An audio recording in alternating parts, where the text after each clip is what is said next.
Então diz assim, Lucas 24, a partir do versículo de número 13. E naquele mesmo dia, pois, 2 deles estavam a caminho em direção a um povoado chamado Emaús, que ficava a cerca de 11 quilômetros de Jerusalém. Iam dialogando sobre todos os fatos recentemente ocorridos. Enquanto trocavam ideias, discutiam, o próprio Jesus se aproximou de ambos e começou a caminhar com eles. Mas os olhos deles estavam como que fechados, de sorte que não o reconheceram. Então ele lhes questionou: o que vos preocupa e sobre o que ides discutindo durante a vossa jornada? E eles pararam entristecidos.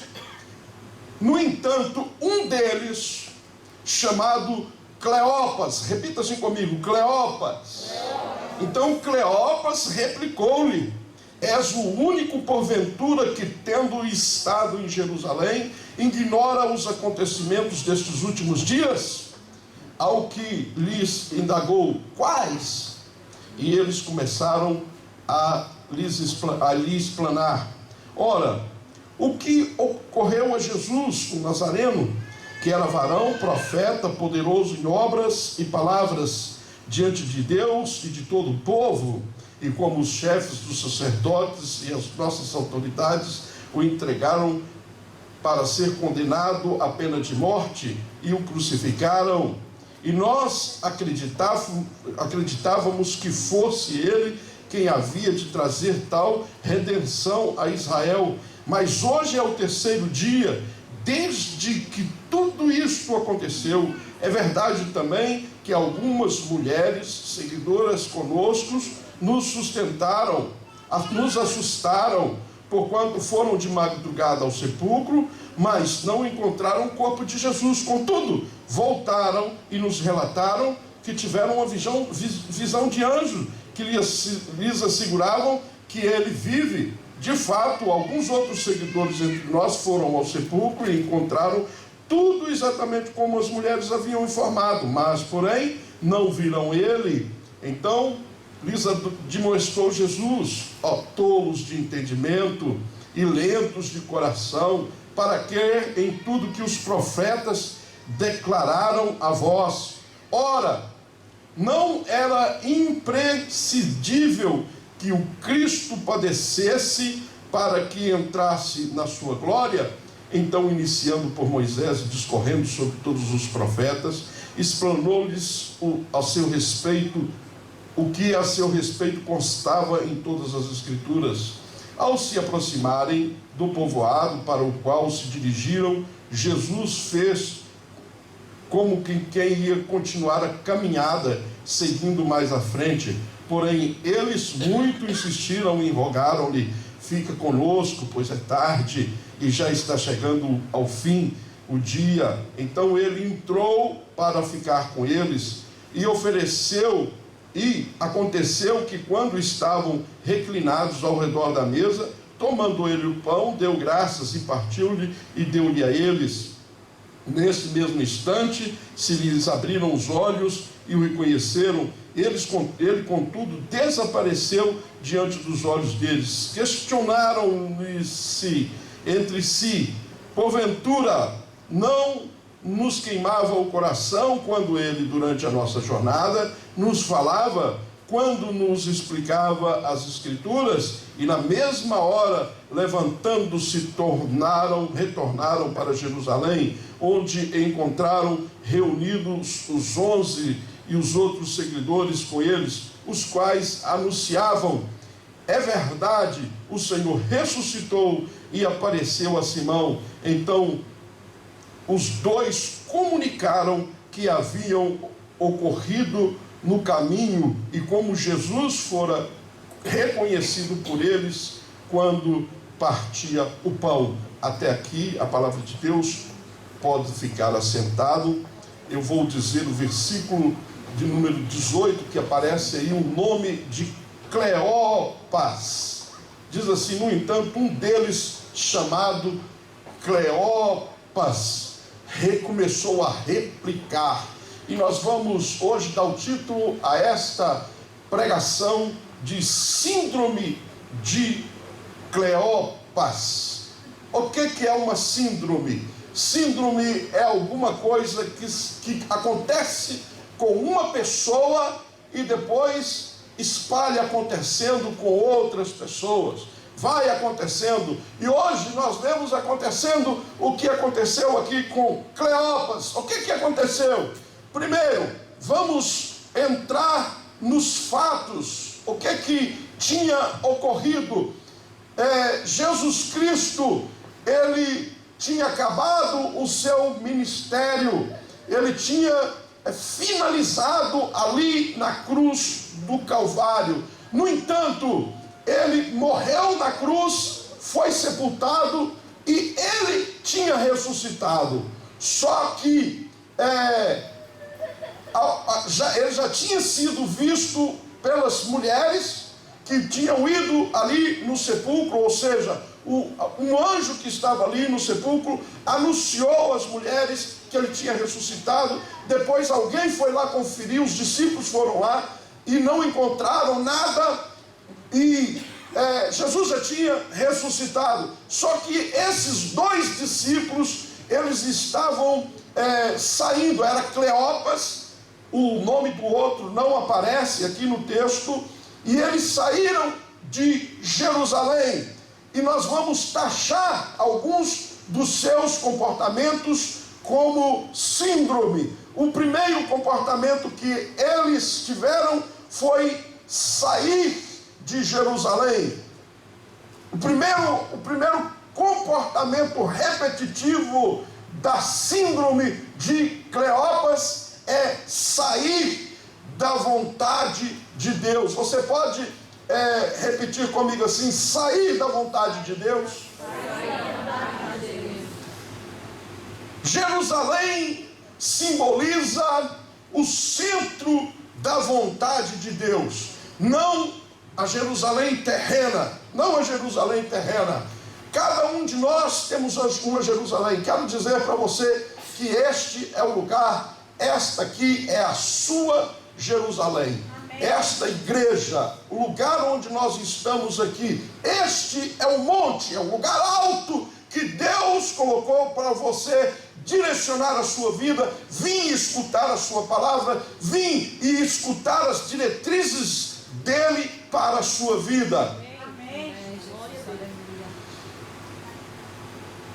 Talvez você pode passar uma vida inteira, como houve muitas pessoas que faleceram sem ir a Israel, não foram lá no país de Israel, onde está a Jerusalém terrena. Mas nós temos uma Jerusalém que é espiritual. Nós temos um templo onde é instituído por Deus para que nós possamos vir e prestar o nosso culto. E hoje nós estamos aqui prestando o nosso culto. E estes dois discípulos que relata aqui, e um deles nós sabemos o nome, Cleopas, a primeira atitude deles, depois da morte de Jesus Cristo, foi de sair do centro da vontade de Deus, abandonar a Jerusalém. E diz aqui que eles foram em direção a um povoado. Irmão, eu quero dizer uma coisa muito importante para você: não abandone a grandeza de Deus para as coisas pequenas desta terra. Eu vou repetir: não abandone as coisas de Deus para as coisas pequenas desta terra.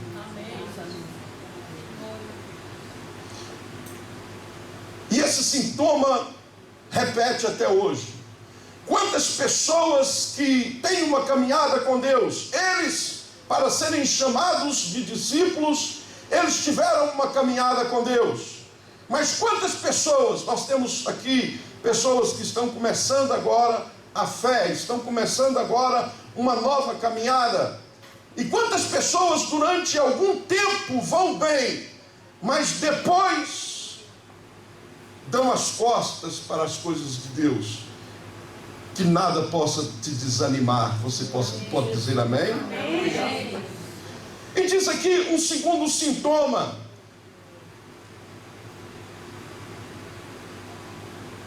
Dessa síndrome. Eles iam a discutir e a trocar ideias. Você encontra isso aí no versículo de número 14 e versículo de número 15. E depois, e ainda por cima, no versículo de número 18, diz que quando Jesus colocou a questão para eles, eles replicaram.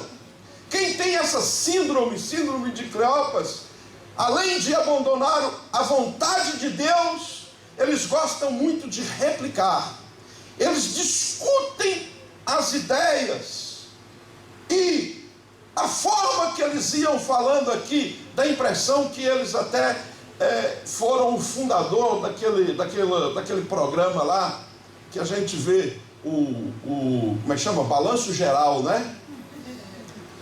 Eles iam discutindo tudo, os fatos. Eles sabiam, falavam de coisas atuais. E diziam que tinham acontecido. E quando apareceu alguém para acompanhá-los, ele começou a informar. E quando era Jesus, e eles não conheceram que era Jesus, e quando Jesus perguntou: olha, o que vocês estão discutindo? Cleópas replicou, dizendo: oh, você é o único desinformado. Sabe de uma coisa? Este mundo pensa que nós estamos desinformados. Este mundo pensa que nós não sabemos dos fatos atuais. E aqui nós vemos que aparece um terceiro sintoma. Preste bem atenção. O primeiro sintoma era abandonar a vontade de Deus. O segundo sintoma foi replicar, discutir, trocar ideias, mas de maneira vã. E o terceiro sintoma, eles tinham os seus olhos fechados. Diz aí o versículo de número 15: o próprio Jesus se aproximou de ambos e começou a caminhar com eles, mas os olhos deles estavam como que fechados e não o reconheceram. Preste bem atenção. Estavam atualizados, gostavam de discutir, gostavam de filosofar, mas tinha os seus olhos fechados. Eu quero dizer, queridos amigos, que é importante nós termos conhecimento profundo. É muito importante, e eu gosto. Outro dia estava aqui alguns irmãos, e eu estava ali, não querendo fazer propaganda da loja da minha esposa, não é? E já agora, se fazendo citação sobre a loja dela ali, vou fazer também sobre os negócios da irmã Mônica, que está aqui, das festas, não é? E também o irmão Binho não está aqui, vou fazer também da música, é propaganda da música dele ali, que ele vai dar aula de música. Eu gostaria que você desse uma salva de palmas aí para os novos empresários, que a gente possa cooperar com eles. Mas o que eu quero dizer? Eu gosto muito, inclusive quando eu estou trabalhando, me dá força para trabalhar, irmão. Eu gosto de trabalhar conversando, e principalmente conversando sobre as coisas de Deus. É muito bom nós conversarmos sobre as coisas de Deus. E eu falei com os irmãos, eles estavam indo embora, já estava dando meia-noite, não é? Já estava dando meia-noite. Eu falei assim: irmãos, não vou embora não, eu vou ficar sozinho aqui, como é que eu vou terminar esse negócio? Vamos conversar mais. Vamos conversar mais. E é bom a gente conversar, né? E é bom a gente discutir, digamos até filosofar um pouco, por que não? Mas esta não é a razão da igreja. Esta não é a razão da igreja. Este não é o principal motivo para o qual nos reunimos. Não é para filosofar. Não é para nós discutirmos. Não é para nós darmos o nosso parecer sobre os fatos atuais. E até mesmo sobre os fatos bíblicos. Não é. O motivo principal que nós nos reunimos é para reconhecer que Deus, Ele é o nosso Senhor. É para reconhecermos que Ele morreu, sim, morreu, mas Ele ressuscitou, e Ele está vivo, e Ele continua operando no nosso meio. Quantas pessoas filosofam, discutem, mas têm os seus olhos fechados? Quantas pessoas que têm até muito conhecimento, está no nosso meio até, mas não nota que Jesus Cristo está aqui. Glória a Deus, é verdade. Que Ele está aqui. Ele está nos acompanhando nesta caminhada. Meu Deus. Sintoma da síndrome de Cleópatra. Tem os olhos fechados. O quarto sintoma que eu vou destacar aqui, versículo de número 17. Então ele, Jesus, questionou: o que vos preocupa, e sobre o que ides discutindo durante as vossas jornadas? Eles pararam como que o quê? Entristecidos. Um outro sintoma da síndrome de Cleópatra é a tristeza. É a tristeza. E eu quero convidar, irmão, se tiver tristeza no seu coração, para ser arrancada em nome do Senhor. Arranca, Jesus. Em nome de Jesus. Aqueles discípulos, eles pararam entristecidos. Oh, quantas pessoas estão atualizadas, quantas pessoas sabem de tudo sobre o Evangelho, mas andam entristecidos. Eu quero dizer que o Senhor, Ele está aqui para dar alegria ao seu coração. Eu quero dizer que o Senhor está aqui para enxugar as suas lágrimas. Fatos tristes aconteceram na sua vida, aconteceram, e eu não vou mentir para você. Você pode arregalar o olho para mim, os olhos. Outro dia eu preguei aqui dizendo que nem tudo vai dar certo. E eu vou repetir para você de novo. Vou dizer para você, nem tudo que vai acontecer na sua vida é só alegria. É verdade, é verdade. Não. Glória a Jesus. Deus. Vai acontecer fatos tristes, mas não fique parado nas tristezas desta vida. Não fique estacionado. Aqui diz que eles pararam entristecidos. Meu Deus. Sabe de uma coisa? Tem gente que reclama: pastor, ninguém quer ficar perto de mim. É um poço de tristeza. Meu Deus.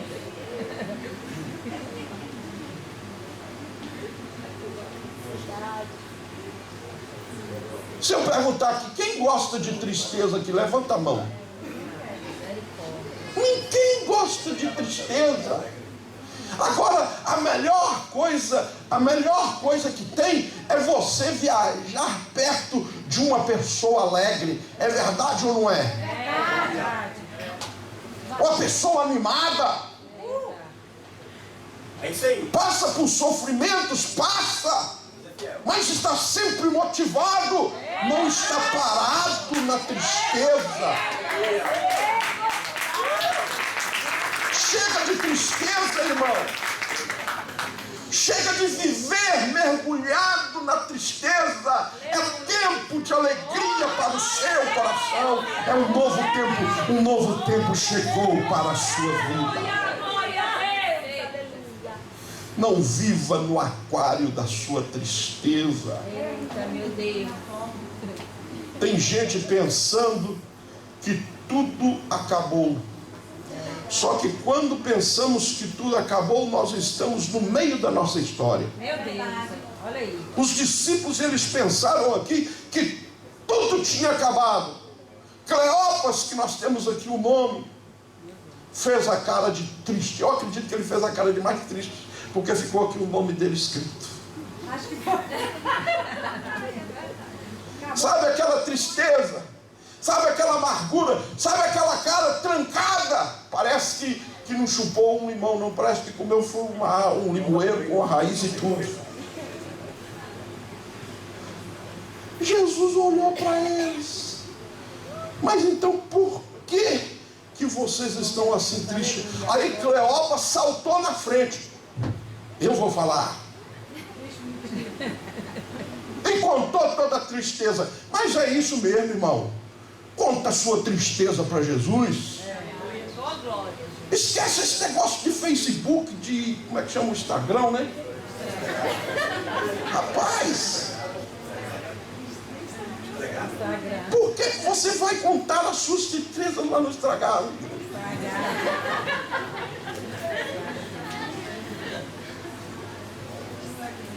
Você acha que os seus amigos, como é que fala? Artificiais, não, virtuais. São artificiais também. Você acha que os seus amigos virtuais, e tem muita gente vivendo, eu tenho milhares de amigos, e está tão sozinho, e está tão triste. Você acha que eles vão te ajudar? O lugar de você derramar as suas tristezas é nos pés da cruz, nos pés do Senhor Jesus. Conta para Ele os seus problemas. Conta. Mas as pessoas que sofrem dessa síndrome, conta coisas aí nas redes sociais, ficam sem solução para os seus problemas. Cleopas começou a contar: olha, aconteceu-nos, ele morreu, nós pensávamos que ele tinha ressuscitado, ou estávamos à espera, mas até agora nada.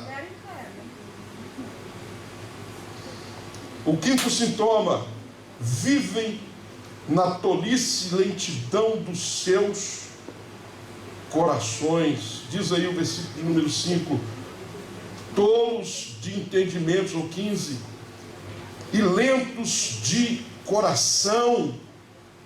Vivem na tolice dos seus corações e na lentidão. Ou quantos corações lentos, rápidos para entender algumas coisas, mas para as coisas de Deus tão lentos, tão lentos, tão lentos. Mas as coisas começaram a mudar para aqueles dois discípulos. Jesus passou a discorrer a palavra para eles, começou a falar. Sabe de uma coisa? Eu lembrei-me do encontro que eu tive com dois seres, que eu não sei o nome até hoje, e eles estavam lendo a Bíblia à beira da estrada, e já era tarde da noite. E como eles estavam lendo a Bíblia, eu aproximei deles e perguntei: olha, vocês são evangélicos? Vocês estão vindo de onde? Eles disseram: nós estamos vindo da África. Aí eles: para onde? Aí eu perguntei: para onde vocês estão indo? Ele falou assim: não, nós só vamos passar essa noite aqui em Portugal. Lá em Portugal, eu estava fazendo seminário.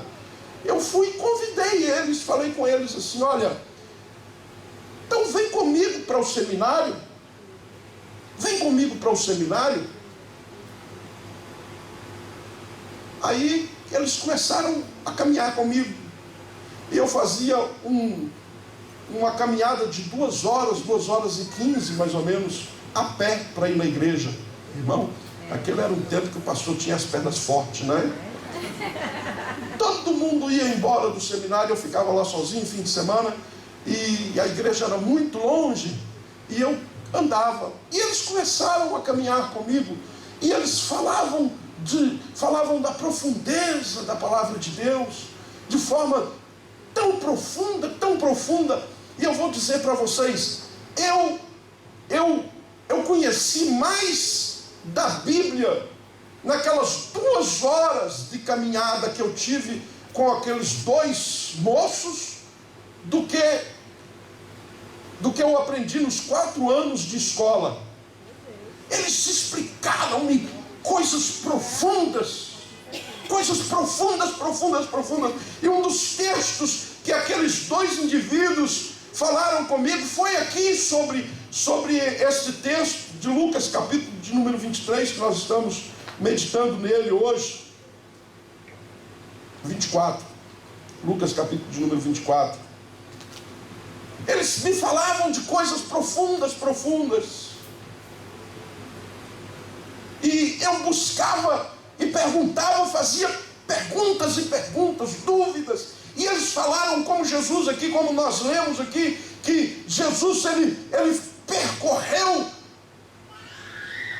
a história toda bíblica. E eles percorreram, falaram. Eu imagino que esses 2 discípulos, para eles, ali naquela caminhada, que eram 11 quilômetros, mais ou menos, de Jerusalém até Emaús, naquela caminhada, eles adquiriram conhecimento, muito conhecimento.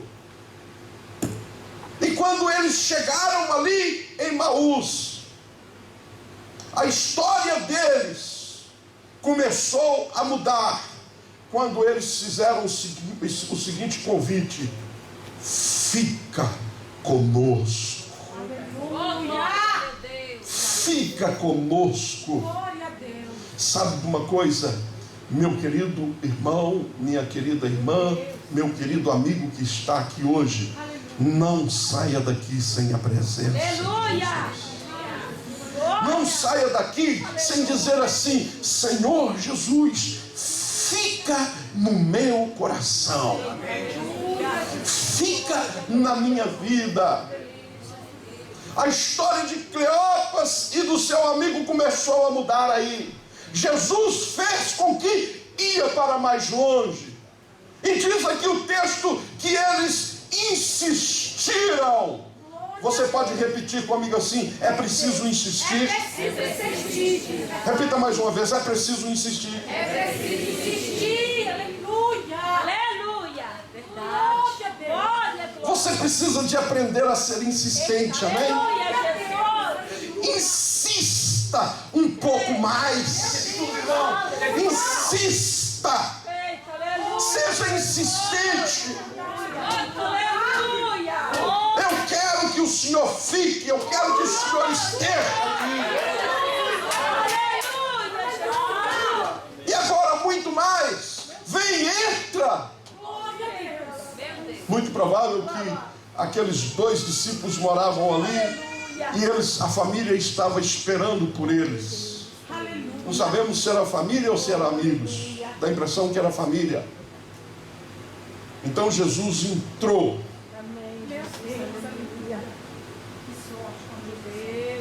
Jesus entrou. Aleluia, Jesus. E quando Jesus entra, ele entra para se revelar de uma maneira muito mais forte. Talvez você ainda ache estranha algumas coisas aqui na igreja.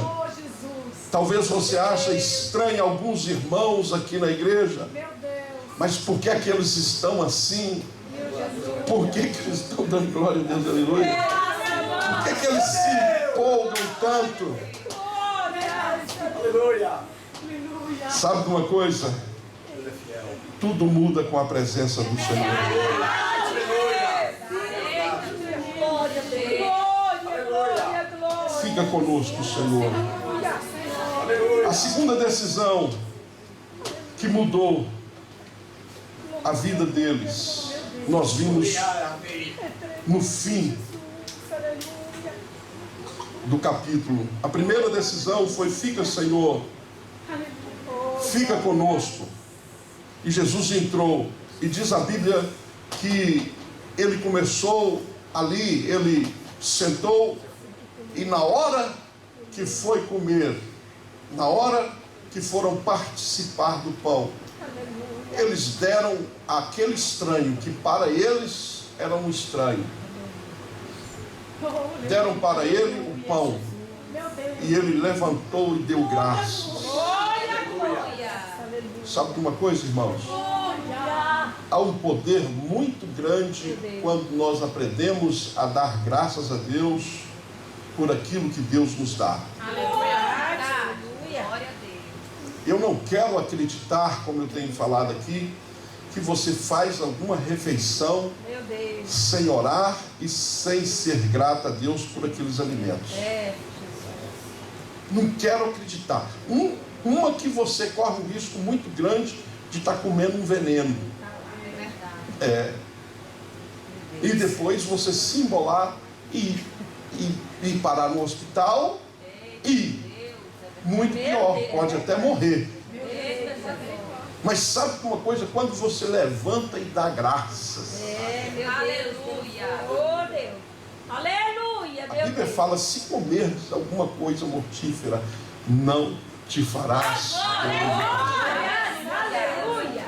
Mas isso é porque você aprende a ser grato. Senhor, eu te agradeço. Há tanto poder na gratidão, que a multiplicação, às vezes que aconteceu a multiplicação, Jesus foi um exemplo, levantando o pão, a comida, levantando aquilo que ele tinha, o pouco que ele tinha, ele levantava: eu dou graças.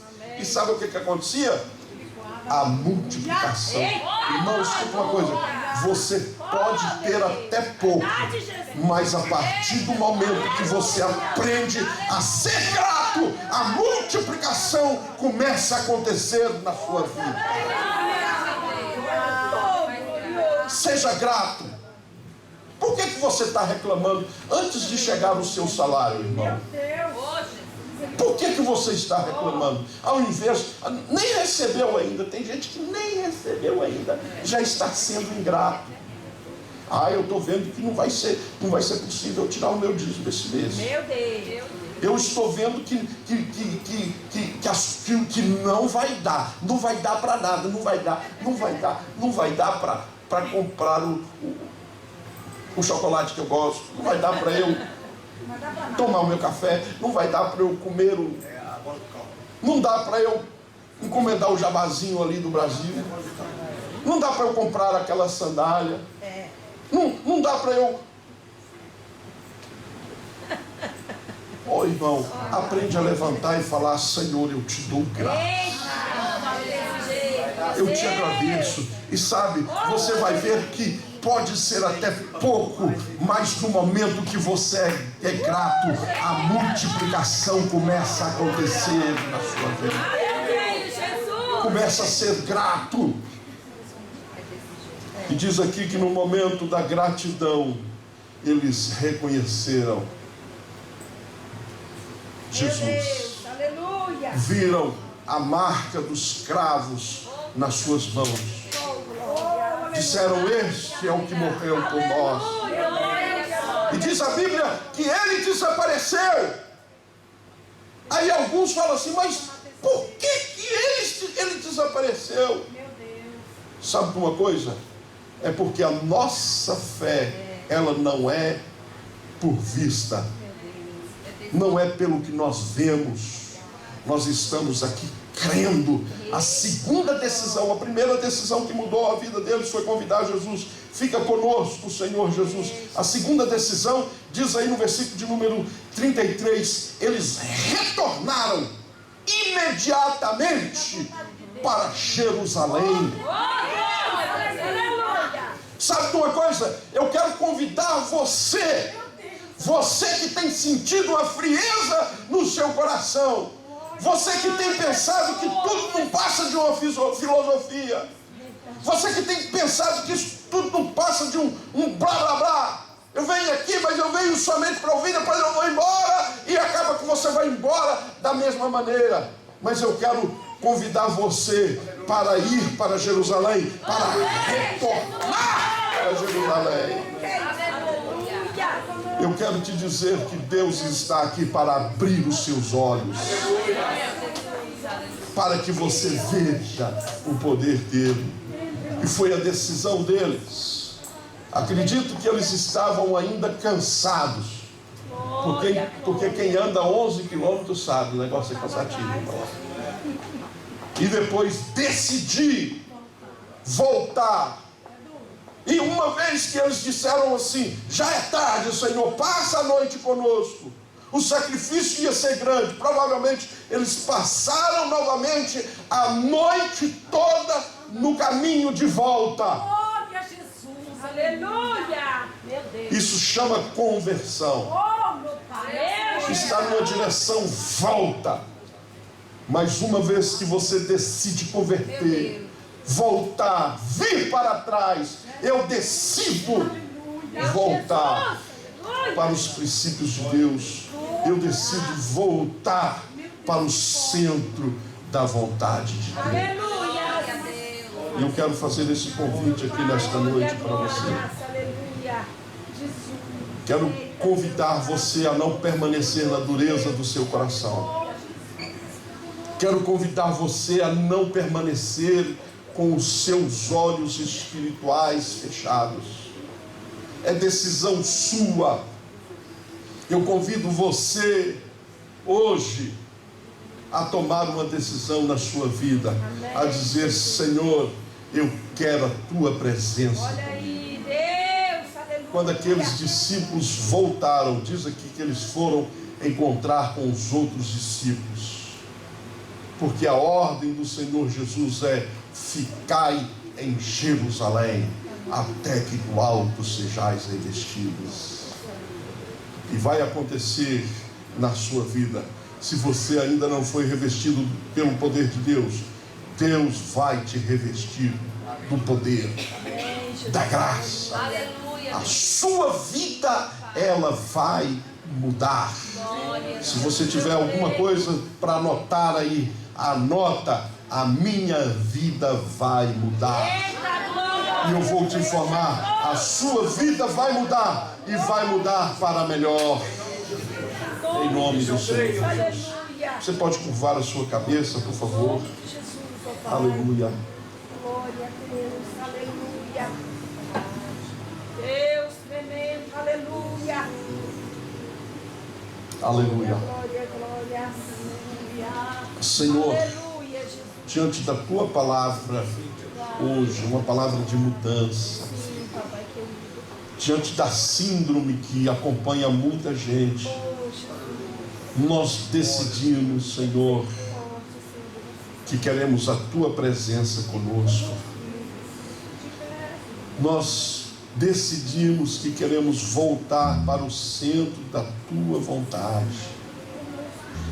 E, Senhor, eu oro para cada coração aqui nesta noite, que volte para a tua presença, Aleluia. que sinta a tua presença real.